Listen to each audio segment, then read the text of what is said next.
창세기 33장 1절에서 4절 말씀 제가 봉독해 드리겠습니다. 야곱이 눈을 들어 보니 에서가 400명의 장정을 거느리고 오고 있는지라 그의 자식들을 나누어 레아와 라헬과 두 여종에게 맡기고 여종들과 그들의 자식들은 앞에 두고 레아와 그의 자식들은 다음에 두고 라헬과 요셉은 뒤에 두고 자기는 그들 앞에서 나아가되 몸을 7번 땅에 굽히며 그의 형 에서에게 가까이 가니 에서가 달려와서 그를 맞이하여 안고 목을 어긋 맞추어 그와 입 맞추고 서로 우니라. 아멘. 아버지 이삭과 형 에서를 속인 야곱은 그 형의 두려움으로 인하여서 외삼촌 이제 라반의 집으로 이제 피신을 하게 되죠. 거기서 외삼촌의 일을 많이 도우면서 아내 레아와 라헬을 얻게 되고 또 어느 정도 이제 재산을 소유하게 되자 가족과 재산을 가지고 이제 그 집을 떠나게 됩니다. 그런데 여전히 해결하지 못한 문제가 바로 뭐였냐면 형 에서와의 문제였죠. 다른 것들은 자기의 어떤 실력과 노력으로 모든 문제를 다 해결하고 얻고 싶은 것을 얻었던 야곱이지만 형 에서와의 갈등, 단순히 갈등이 아니라 어쩌면 형 에서에 대한 두려움의 이 마음들, 이 상황들은 도저히 해결할 수가 없었습니다. 그런데 때마침 형이 400명의 군사를 이끌고 자신이 있는 쪽으로 온다는 그 소식을 듣게 되었을 때 피할 수 없는 길임을 직감한 야곱은 만날 준비를 함과 동시에 혹시 모를 대비를 하고 있는 상황 속에서 어느 날 이제 꿈속에서 하나님의 천사를 만나게 됩니다. 이 장면은 우리가 너무나도 잘 알고 있습니다. 밤새도록 천사와 씨름하였고 승부가 나지 않았고 천사는 야곱을 축복하면서 그의 환도뼈를 치고 이스라엘이라 이제 부르면서 그곳을 이제 야곱을 축복하고 또한 그곳의 이름을 기념하기 위해서 하나님의 얼굴을 뜻하는 분이엘이라는 이름을 이제 짓게 됩니다. 어쨌든 그렇게 축복을 받았음에도 불구하고 여전히 야곱이 눈을 뜨고 놓여진 상황과 이 현실을 바라보니까 아무것도 변한 게 없는 겁니다. 여전히 형은 400명의 군사를 이끌고 자기에게로 다가오고 있는 상황들. 아무리 대안을 내놓아도 그것은 야곱을 감당할 수가 없었습니다. 얼마나 많은 걱정이 있었을까요? 많은 염려가 있었을까요? 어찌 보면 자기가 죽을 수도 있는 이런 상황 속에서 이 400명이나 되는 군사를 감당할 수 있는 힘, 능력이 야곱에게는 전혀 없었습니다.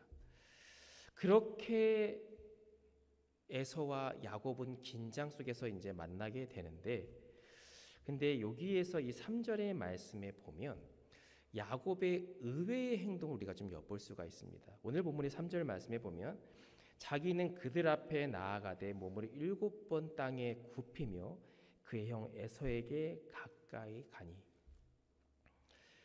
그동안 야곱은요 자신의 유익을 위해서는 수단과 방법을 가리지 않았습니다. 가족도 배신했습니다. 늘 자신을 보호하기 바빴고 자신의 이익에 집중했던 야곱이었지만 이제는 그가 모든 가족들 제일 앞에 서서 문제 해결을 위해 적극적인 모습을 볼 수가 있는 장면. 그동안 치사하고 비열한 야곱의 모습은 온데건데 사라지고 책임을 지는 그 모습으로 바뀌었다라는 거죠. 하나님을 만난 사람에게 핵심적으로 드러나는 모습은 바로 이 희생적인 모습과 책임감 있는 모습입니다. 그런데 이것은요 단순히 교회 내에서 그러한 모습을 갖춰야 된다라는 것이 아니라 그것은 당연한 것이고 하지만 우리가 일상 가운데 살아가는 달리 말하면 세상 속에서의 삶 가운데서도 그러한 모습을 갖춰야 된다라는 겁니다. 어떤 사람은요 교회에서 너무나도 모범적이고 책임감이 넘칩니다. 말 그대로 은혜가 넘치죠. 그런데 다른 곳에서 교회 바깥에서는 그러지 못한 사람이 참 많이 있습니다. 자신은 가정에서의 남편으로서 혹은 아내로서 혹은 자식으로서의 역할을 제대로 못하고 있습니다. 늘 화가 가득하고 늘 불화의 원인이 됩니다. 직장에서나 학교에서나 책임감 없이 불성실한 모습으로 사는 사람들, 그런 사람들이 뭐라고 고백합니까? 나 하나님께 은혜를 받았어. 그런데 세상 가운데서는 전혀 은혜가 없는 삶, 오히려 그런 사람들의 모습은요, 하나님의 이름을 먹칠하는 것입니다. 어떻게 은혜 받은 사람이 그럴 수가 있어? 너희 하나님이 정말 너에게 은혜를 주신 거 맞냐? 네가 삶의 모습을 지금 현재 어떻게 살고 있는지 하나님이 아신다면 과연 은혜를 주실까? 보통 우리가 하나님의 증인된 삶을 살아야 된다고 이야기를 하죠. 특히 예수님께서 우리에게 지상명령을 내리실 때 땅끝까지 내 증인이 되리라라고 이제 말씀하셨습니다. 근데 이 증인이 되리라라고 하는 것은 두 가지 의미가 있습니다. 첫 번째는 말 그대로 우리가 복음을 선포하는 자로서 예수님의 그 복음을 우리가 전하는 그런 증거자의 역할을 감당을 하는 겁니다. 그래서 땅끝까지 가서 내 복음을 전하라. 근데 두 번째 의미는 뭐냐면 내 모습 자체가 산 증인이 되어야 된다라는 거예요. 내가 어떻게 산 증인이 될 수 있을까? 예수님 믿기 이전과 이후의 삶이 너무나도 다른 거예요. 지저분하고 더럽고 죄악 속에 가득 찼고 늘 불만과 불평이 많이 있고 정말 야곱처럼 자신의 이익을 위해서는 수단과 방법을 가리지 않는 철저히 깨끗하지 못한 사람이었는데 어느 순간 이 친구가 예수님을 믿었대요. 근데 그러다 보니까 삶의 모습이 다른 거예요. 인풋과 성격과 모든 행동들이 다 달라서 예수님 믿으니까 사람이 저렇게 변하는구나. 이것이 바로 증인된 삶입니다. 여러분들은 예수님을 믿는다라고 자부하고 있는데 예수님을 믿은 후에 여러분들은 어떠한 증인된 삶을 살아가고 있습니까? 교회 안에서는 나름대로 인정을 받지만 교회 밖에서 혹은 여러분 주변에 있는 사람들이 여러분들을 얼마나 인정하고 있는지 우리 스스로의 삶을 한번 진단할 필요가 있다라는 겁니다. 오늘 야곱은 그렇게 책임감 있는 모습으로 에서 앞에 나아가고 더불어 에서를 향해 7번이나 자신의 몸을 굽히게 됩니다. 그동안 자신의 형으로서 인정을 하지 않았고 늘 억울해했던 야곱이었고 어떻게 해서든지 그 형의 권리를 차지하려고 했던 그 야곱이 형을 비로소 형으로 인정하는 모습입니다. 이것은요, 단순히 형이 몰고 온 400명의 군사가 두려워서 비굴한 모습으로 행동한 것이 아니라 어쩔 수 없는 선택이 아니라 그동안 얼마나 자신이 기고만장했는지 얼마나 교만했는지 스스로를 바라보면서 겸손히 자신을 낮추는 모습, 바로 변화된 야곱의 모습을 볼 수 있는 부분이죠. 야곱은 그렇게 행동했습니다. 과연 그렇다고 한다면 형의 반응은 어떠할까? 참으로 궁금하잖아요. 400명의 군사를 이끌고 왔다라고 하는 것은 어느 정도의 작정을 했다라는 거예요. 무력으로 내가 너를 제압하겠다. 이전에 당한 나의 그 억울함을 분명히 너에게 복수할 것이다. 어느 누가 봐도 그 400명의 군사를 이끌고 온 형의 모습은 모두가 그러한 것들을 예상할 수 있었을 것입니다. 그런데 그런 긴장되는 상황 속에서 의외의 모습이 연출이 됩니다. 서로 끌어안고 웁니다. 군사를 끌고 오는 상황을 생각해 보면 어느 누가 봐도 야곱을 치기 위한 목적으로 느껴졌을 것이고 그것을 가장 마음 졸이며 긴장했던 당사자 야곱이었을 텐데 둘의 눈물을 포옹하고 있는데 과연 이 상황에서 제일 물음표를 붙일 수밖에 없는 것은 아마 야곱 당사자였을 것입니다. 이러한 결과를 과연 어느 누가 예측을 할 수 있었을까요? 만약에 단순히 화해의 목적이라고 한다면 에서가 굳이 400명의 군사를 긴 길을 이끌고 올 필요가 없을 것입니다. 떠난 그 순간은 분명히 야곱을 치기 위한 목적이었는데 막상 만나서 눈물을 흘리면서 포옹한다라는 것은 정말 이 의외의 상황이라는 거죠. 32장에 보면 야곱은 사실은 온갖 머리를 써가면서 형을 만남에 대해서 피해를 최소화하기 위한 나름대로의 방법을 이제 강구를 하게 됩니다. 그것을 고민하게 됩니다. 먼저 예물을 형에게 보내서 형의 마음을 한번 너그러뜨려 볼까? 내가 이런 간절함을 형은 분명히 듣지 않을 수도 있을 것인데, 그러면 피해를 최소화하기 위해서 사람들과 재물들을 반으로 나눠서 그래도 한 50% 정도만 그러면은 그냥 피해를 입는 걸로 최소화시키자. 그렇게 나름대로 예비하면서 만남의 준비를 했습니다. 얼마나 고민스러웠을까요? 이것을 위해서 얼마나 또 많은 준비를 했을까요? 그런데 그런 우려와 다르게 이 문제가 아주 간단하게 해결되었습니다. 이렇게 쉽게, 마치 그동안 자신이 고민한 것이 허무할 정도로 너무 간단하게 쉽게 문제가 해결이 되었습니다. 우리는 여기서 하나님의 일하심의 방법을 엿볼 수가 있습니다. 우리는 보통 이 경험을 토대로 또 과정을 지켜보면서 나름대로의 결론을 내립니다. 그래서 때로는 결론에 도달하지 않아도 한 70%나 80% 정도의 과정을 보면서 나름대로 이러할 것이다, 가능하다, 불가능하다 등등의 결론을 내립니다. 이것이 해피엔딩인지 새드엔딩으로 끝날지 그동안의 경험상으로 대충 지켜보면서 예측을 하게 되고, 그 예측이 크게 틀리지는 않습니다. 그런데 하나님의 방법은 다르다라는 거예요. 우리의 예상을 뛰어넘는다라는 거지요. 우리가 그 하나님의 방법을 예측할 수 없다라는 겁니다.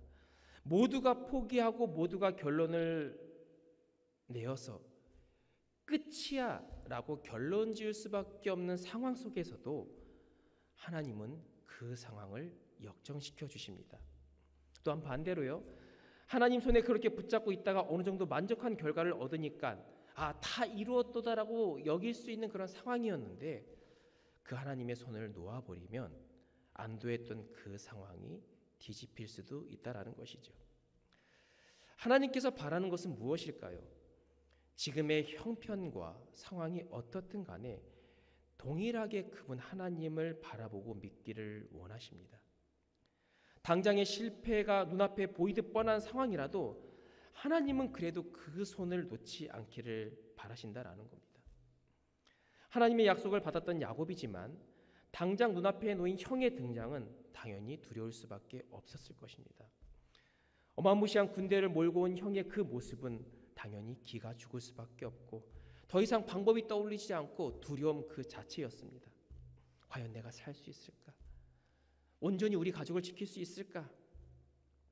그러나 그 두려운 상황에서 야곱은 좀 전에 만난 33장에 만난 하나님, 그분이 자신에게 하신 축복의 말씀을 기억하고 있었습니다.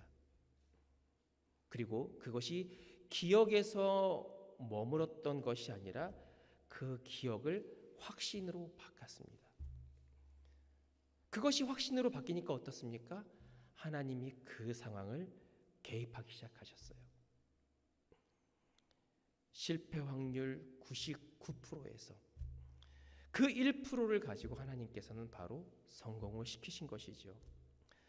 에서에게 어떤 마음의 변화가 있었는지 성경에서는 나타나 있지는 않습니다. 하지만 400명의 군사를 이끌고 왔다라는 것 그 자체는 분명히 좋은 마음은 아니었습니다. 분명히 야곱을 향해 복수의 마음을 품고 달려온 그 에서의 마음마저도 하나님이 개입하셔서 만지셨습니다.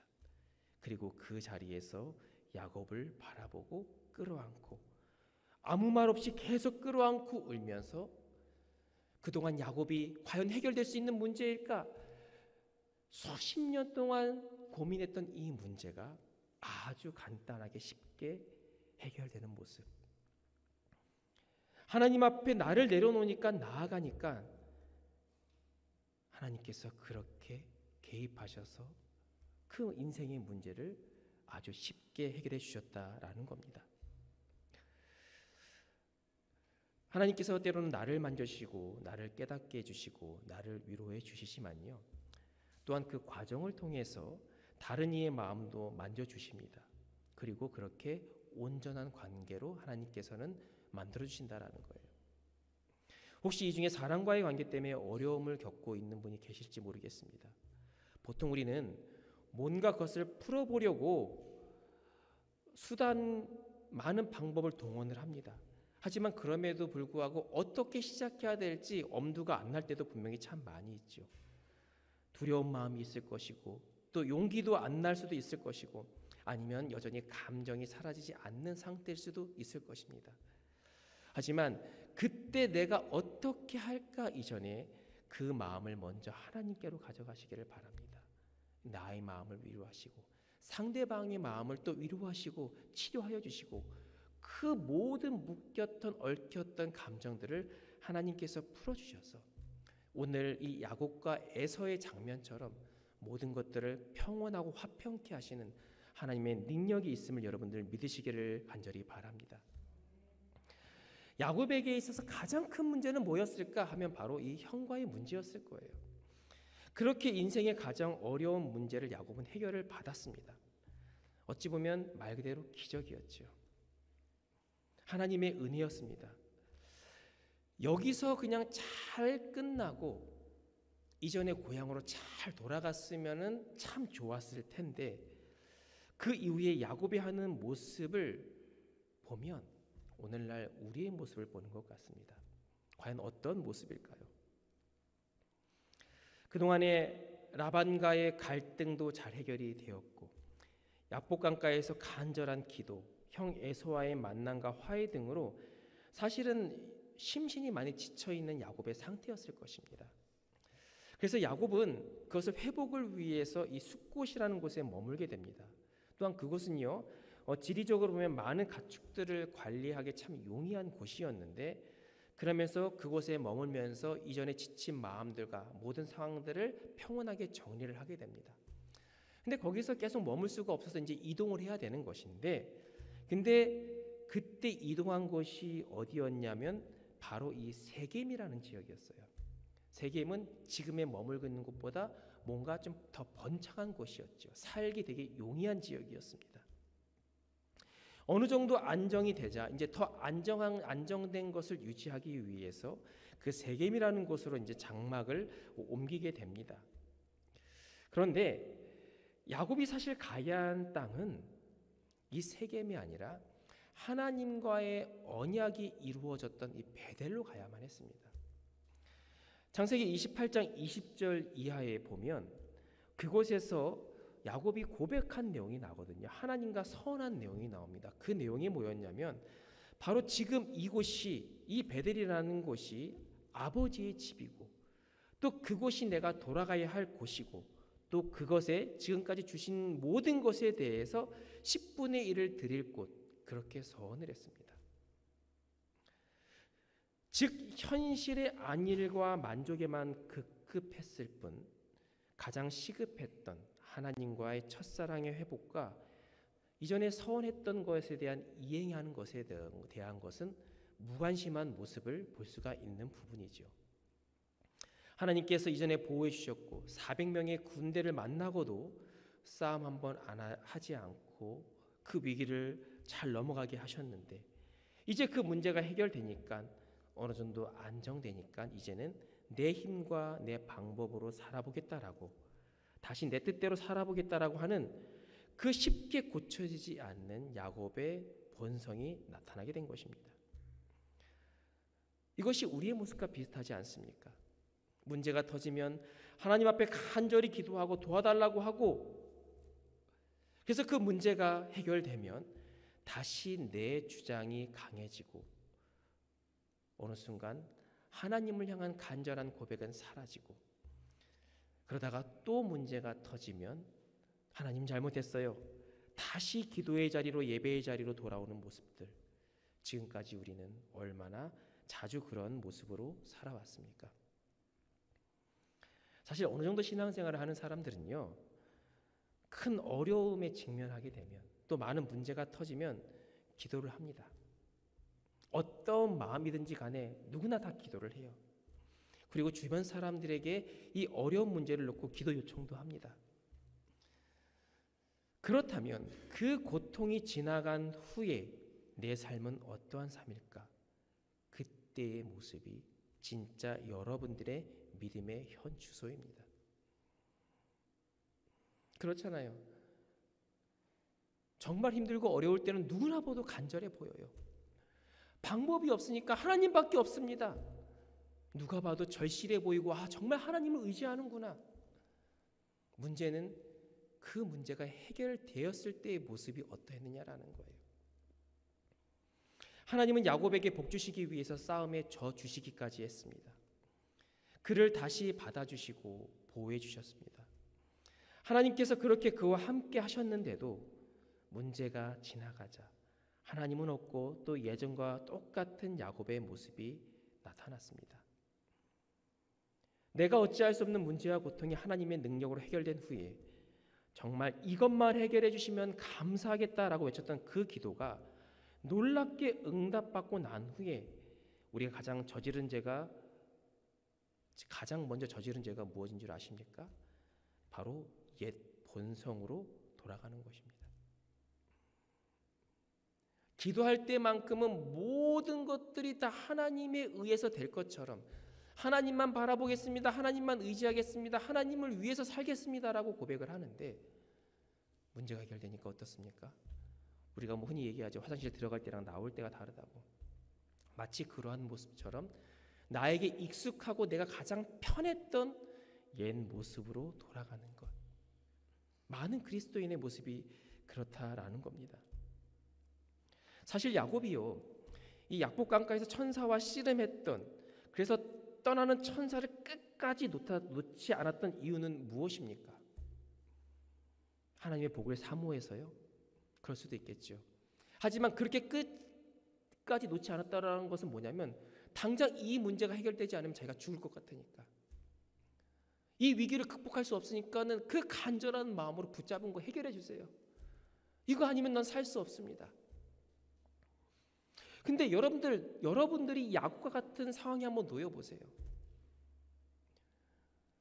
나는 힘도 없고 능력이 없는데 400명의 군사가 나를 치러 온대요. 도망갈 곳도 없어요. 맞닥뜨리면 죽을 거예요. 그때 간절하지 않는 사람이 어디 있겠습니까? 우리 그리스도인들은 당연히 자연스럽게 하나님 도와주세요라고 외칩니다. 아니요. 하나님을 믿지 않는 사람, 신앙이 없는 사람들도요. 뭔가 도움에 대한 간절함이 있기 때문에 하나님이요, 부처님이요, 공자님이요, 다양한 신들의 이름을 부르면서 어쨌든 간절한 마음으로 이 위기를 극복하기를 원할 거예요. 우리 인간의 당연한 그것이 본능이 아닐까요?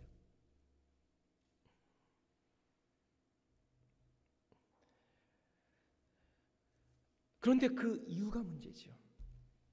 문제가 해결되기 원하고 절대적으로 하나님이 필요한 때는 하나님을 붙잡지만 그 이후에는 또 다시 내 생각대로, 내가 원하는 대로, 내가 편한 대로 살고 싶어하는 그 본성으로 돌아갈 때가 너무나도 많다라는 거예요. 그 과정 속에서 우리는 또 큰 아픔을 경험하게 됩니다. 야곱이 그 세겜 땅에 머물게 되면서 나중에 사랑하는 딸 디나가 그 세겜 주장에게 나중에 강간을 당하게 돼요. 무엇을 의미할까요? 하나님의 경고였습니다.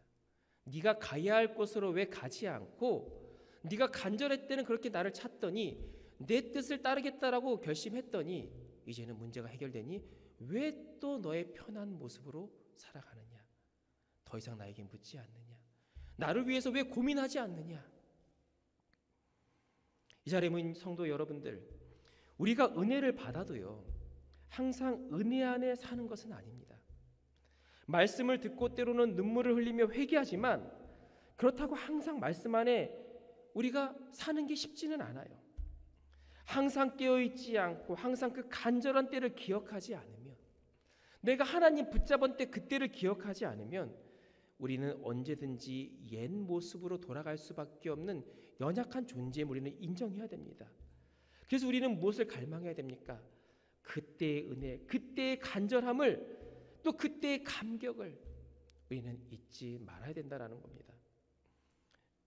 우리 일상 가운데 한번 적용을 해볼까요? 기도해서 시험 붙여주셨습니다. 기도해서 결혼하게 해주셨습니다. 기도해서 사업이 번창하게 되었습니다. 기도해서 병 낫게 해주셨고, 또 기도해서 엉클었던 관계가 좋은 관계로 다 변해됐어요. 모든 것들이 다 좋아졌어요. 근데 그 감정은 딱 그때였습니다. 은혜가 응답받은 그 순간 일시적으로만 머물러 있을 때가 얼마나 많이 있습니까?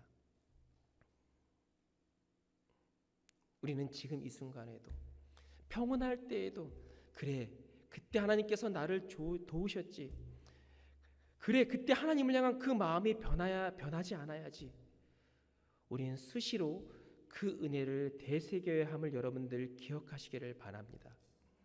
하나님은 매번 은혜를 주시고 우리에게 만져주십니다. 오늘도 우리 위해서 일을 하십니다.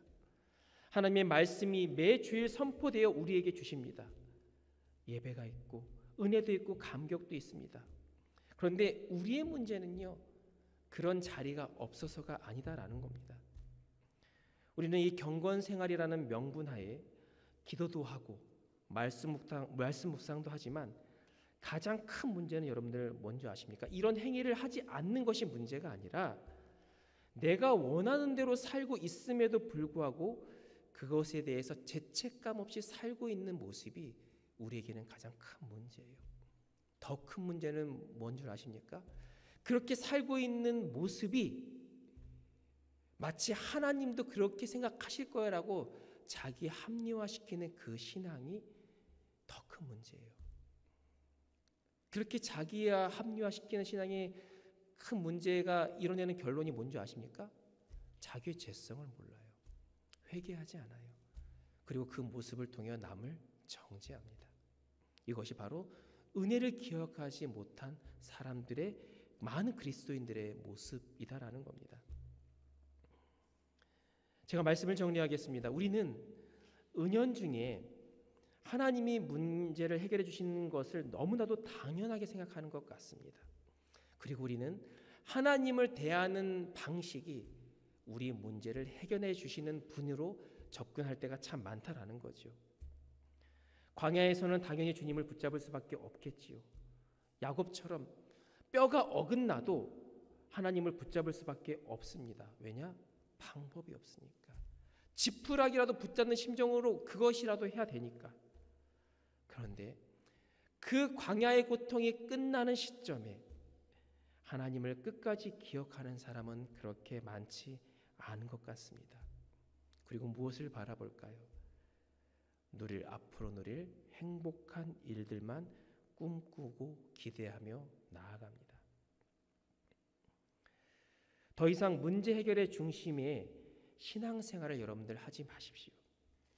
살기 위해 몸부림쳤던 그때를 기억하며 평온한 이때마저도 하나님의 뜻대로 살기에 몸부림치는 우리 모두가 될 수 있기를 간절히 소망합니다. 지금 이 순간 나에게 문제가 있건 없건 이제는 내 마음대로 계획하고 원하는 곳을 가는 것이 아니라 하나님의 뜻을 확인하고 인도하심을 따르며 주님 앞에 서는 우리 모두가 될 수 있기를 주임으로 간절히 소원합니다.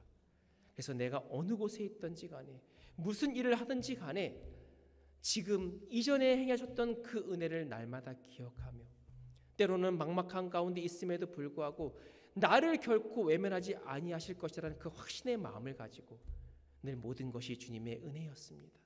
지금의 나를 있게 하신 것도 주님의 은혜였습니다. 나는 주님의 그런 은혜 없이는 살 수 없는 연약한 존재입니다. 주님 곁을 한껏 떠나지 않는 삶을 살기를 원합니다. 그렇게 늘 갈망하며 그렇게 고백하며 또 그렇게 머물기를 결단하며 나아가는 우리 모두가 될 수 있기를 주임으로 간절히 축복합니다.